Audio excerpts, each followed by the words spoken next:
The FBI has identified a suspect in the Palm Springs fertility clinic car bombing and is investigating a potential link between the attack and a pro-mortalist online manifesto.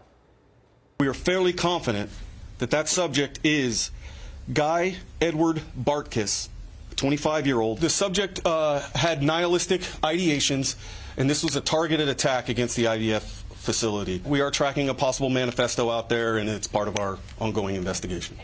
The suspect killed himself, injured 4 others in the attack, and damaged the clinic's office space. The IVF lab and embryos, however, were left unharmed. Stuart Kaplan is a former FBI agent, and he joins me now. Stuart, thank you so much for joining us. So this guy had nihilistic intentions and is described as, quote, anti-life. There's also this audio file that was found that is linked to this attack, and it lays out his reasons for carrying out a, quote, war against pro-lifers and his intent to bomb this in vitro fertilization clinic. This guy was not on the FBI's radar. Not everybody with bad intentions is, but does that concern you?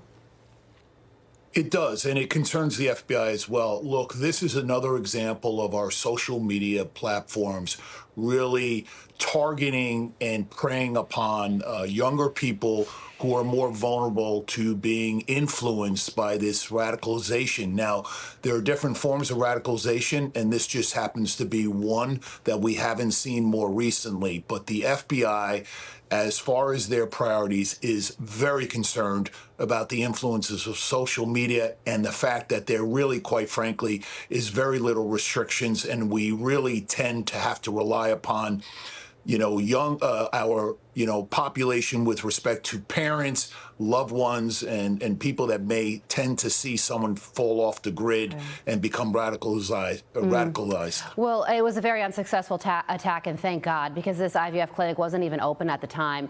And if I may, just one pointed question to you. Do you think he intended to kill himself, or did he blow himself up by mistake? I think the lack of sophistication and the lack of expertise. But again, the indications are that he wanted to live stream this and to show the world with respect to his dastardly deed. Quite frankly, I don't know if we'll ever know until the release of the manifesto whether or not it has any suicidal indications. But at the end of the day, I think there may have been a lack of sophistication or a lack of expertise that may have ultimately led to his demise. Understood. Well, Stuart, there's also a very concerning story out of Louisiana. A manhunt is still underway for 7 out of 10 inmates who escaped a New Orleans jail. 3 of them are facing murder or attempted murder charges. And now we are learning this took place with potential help from jail employees.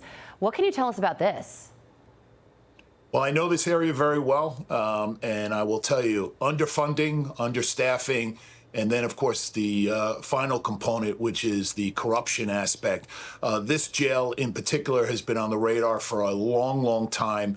Unfortunately, every time it comes up for funding or staffing issues, and then you put that extra layer of corruption, this is a perfect scenario for exactly what had happened just a couple of days ago. Wow. Do you think that they could have left the state? I mean, how many people could be in danger as a result of these 7 inmates who are still on the loose?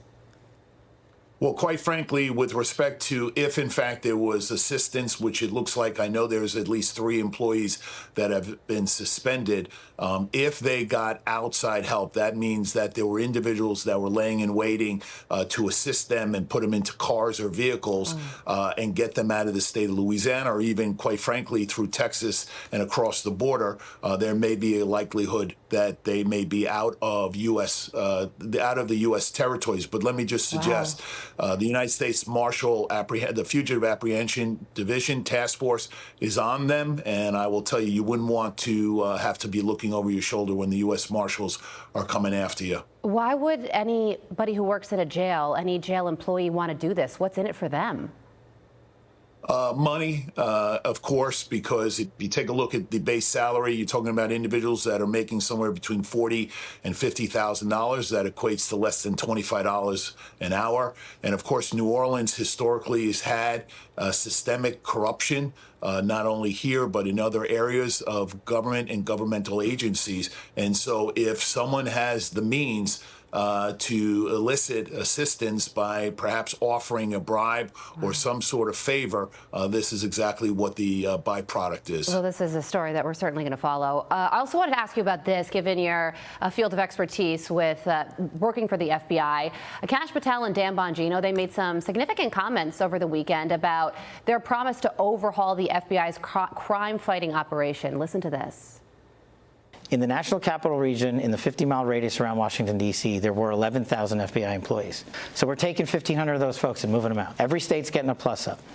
And I think when we do things like that, we inspire folks in America to become intel analysts and agents and say, we want to go work at the FBI because we want to go fight violent crime, and we want to get sent out into the country to do it. We're about to ruin your summer if you're a bad guy. So I'm just warning you now, like, don't buy movie tickets because you're probably not going to cash them in. How about that comment from Dan Bongino, about to ruin your summer if you are a bad guy? What do you think about that plan, moving more agents into the field? Quite frankly, when I heard it, I kind of chuckled. It has been a long, long time coming. One of the ways that a young agent can kind of, and we call it, get their ticket punched with respect to elevating their career to become a supervisor is all you have to do is raise your hand and get transferred to Washington headquarters and sit there for about 18 months. The problem with that scenario, which has been 25 years since they implemented that type of policy, was that you created a lot of dead wood. That means that you had a lot of agents that decided for whatever reason they no longer wanted to partake in, being a field agent and actually having boots on the ground. And there was a lot of criticism with respect to that. There were so many agents in headquarters that, quite frankly, were doing nothing, very unproductive scenarios. Yeah. So I think this is a fantastic scenario for the FBI. A long time coming, and it is happening now. Stuart Kaplan, thank you so much for joining us. I'm Steve Ducey. I'm Brian Kilmeade. And I'm Ainsley Earhart. And click here to subscribe to the Fox News YouTube page to catch our hottest interviews and most compelling analysis.